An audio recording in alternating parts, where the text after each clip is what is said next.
Namaste. Good evening. This is Dr. Aparna.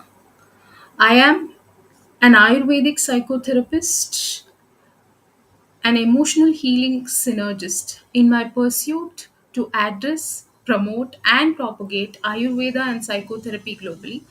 I come up with discussions on Ayurveda, mental health, psychotherapy, and related aspects.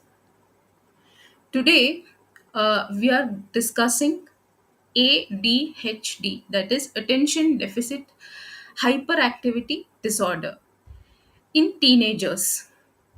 If you have followed, if you have been following, we are discussing about adolescent mental health in the previous sessions, and we had also discussed on eating disorders in adolescence the previous session.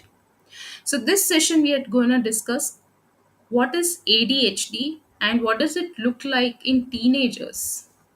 Most of you might have heard of ADHD in children, but how does it manifest in teenagers or adolescents? So without wasting time, let's get started. So attention deficit hyperactivity disorder in teens is a neurodevelopmental disorder. So persistent problems with attention, hyperactivity, and impulsivity that continue from childhood and interfere with their daily lives in adolescence. So, onset. See, ADHD typically first appears in childhood, but symptoms can persist or become more prominent during adolescence. Core symptoms. The core, symptoms of attention deficit hyperactivity disorder in teens, there are two important, categories. One is inattention or lack of attention.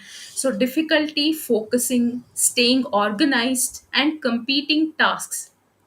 Next is hyperactivity impulsivity. That is restlessness, excessive talking, acting without thinking about the consequences. So when I say two, one is inattention, second is hyperactivity and impulsivity. So this how does this manifest in teenagers? So symptoms in teenagers may differ slightly, from younger children. So, for example, hyperactivity may become more internalized as excessive talking or racing thoughts. See, ADHD can significantly impact a teenager's life. It could affect their academic performance, their social relationships, and their emotional well being. So, it can also lead to difficulties with self esteem, anxiety, and depression. See, it is important that we know that ADHD manifests differently in each, different individual. So, the diagnosis should usually be made by a qualified healthcare professional. So, when I talk of ADHD symptoms in adolescents, first is in inattention. The first problem is daydreaming and difficulty staying focused in class. So their mind may wander frequently during lectures or discussions, leading to missed information and poor academic performance. Next is disorganization and forgetfulness. So they may struggle to keep, track of their assignments, deadlines, and belongings. So leading to lost, homework and missed, assignments or projects. Next is difficulty starting or finishing task. So procrastination, that is delaying tasks, and difficulty initiating tasks become more prominent. So they become more evident.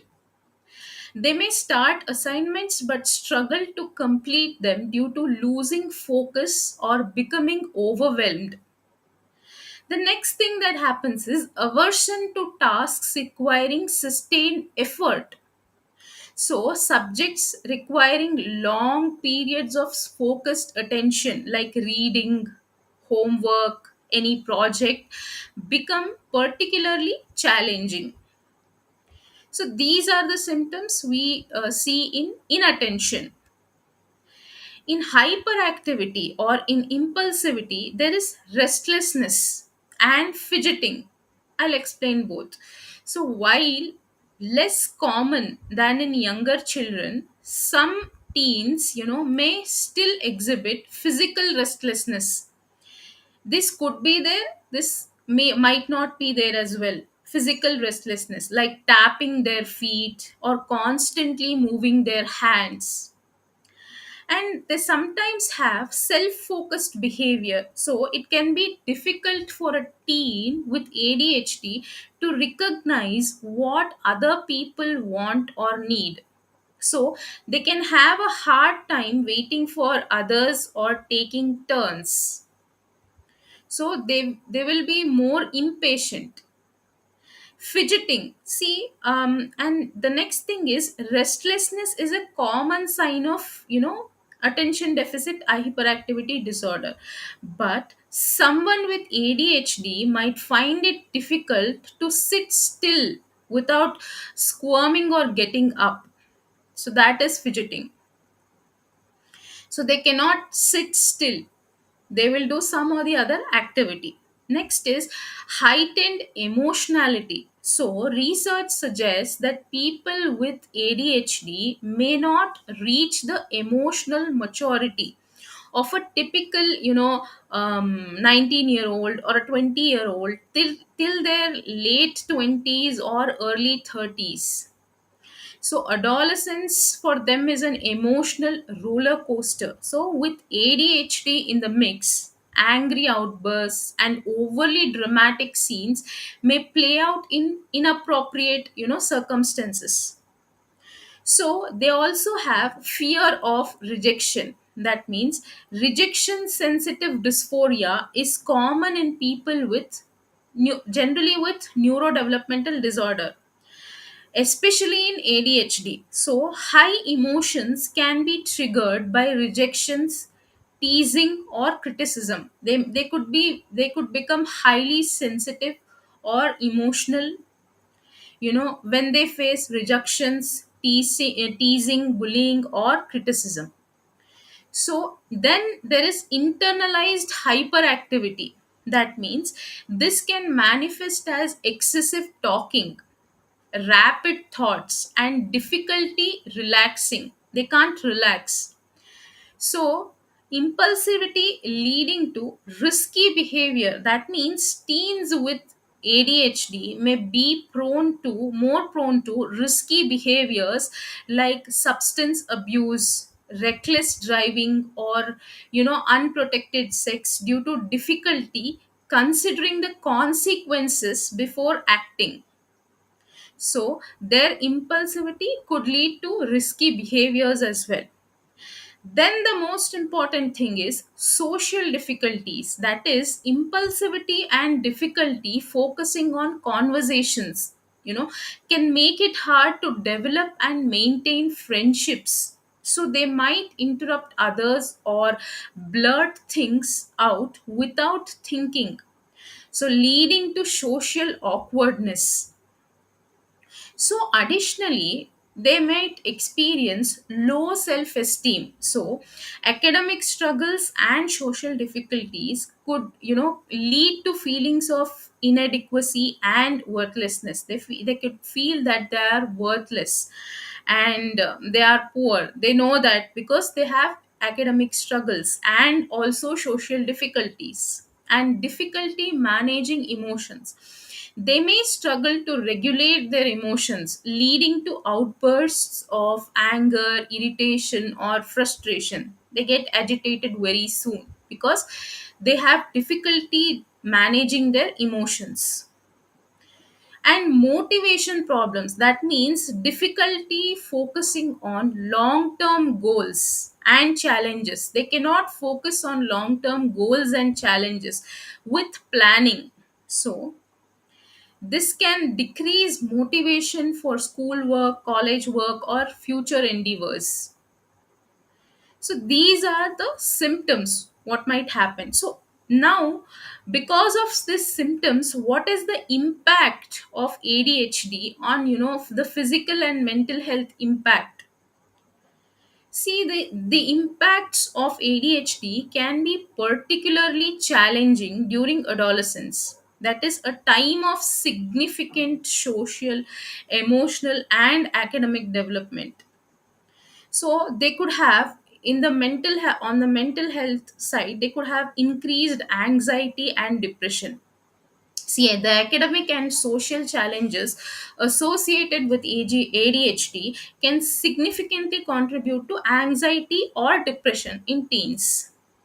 And substance abuse. So, teens with ADHD may be more prone to self medicate with drugs or all, alcohol, to cope with the symptoms or emotional difficulties that they are facing.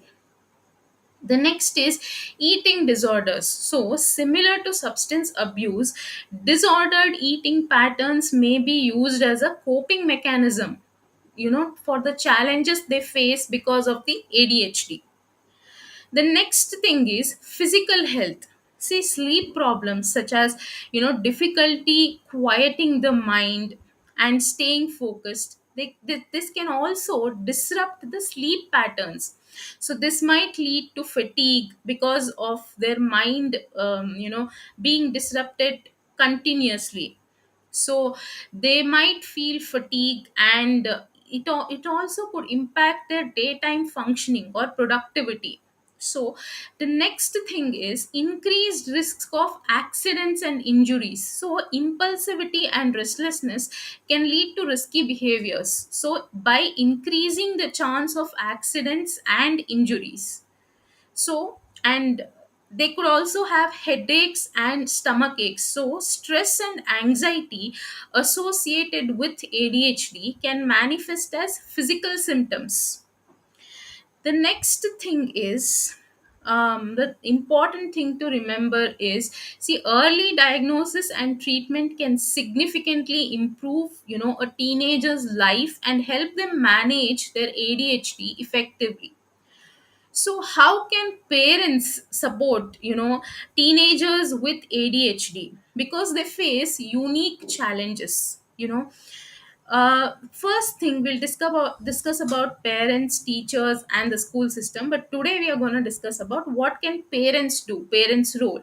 So, first thing is education and understanding. So, learning about ADHD or being aware of ADHD and its specific manifestations in adolescence is crucial. If you are suspecting ADHD in your child, so this empowers parents to provide, if effective support and advocate for their child's needs.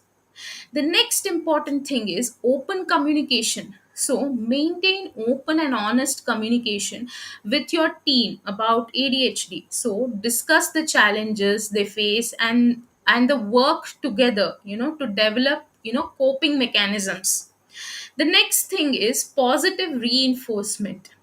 Focus on praising positive behaviors and effort, not only the rewards or their achievements. Celebrate their efforts and accomplishments, no matter how small they are, to boost their self esteem. Because they have low self esteem, positive reinforcement from parents will help. Praise them, reward them for a good behavior, or for a good effort on doing something. This next thing is structure and routines. So this is important. Establish consistent routines and structures at home. That means plan, they should have a routine. So this provides a sense of predictability and helps manage time effectively. So breaking down large tasks into smaller tasks, prioritizing the task, and making it more into more manageable steps. So you may have to help them to structure their routines. The next thing is organization skills. So help your team, your team develop organizational skills. That means use planners, use calendars, use visual aids like checklists, to keep track of assignments and deadlines.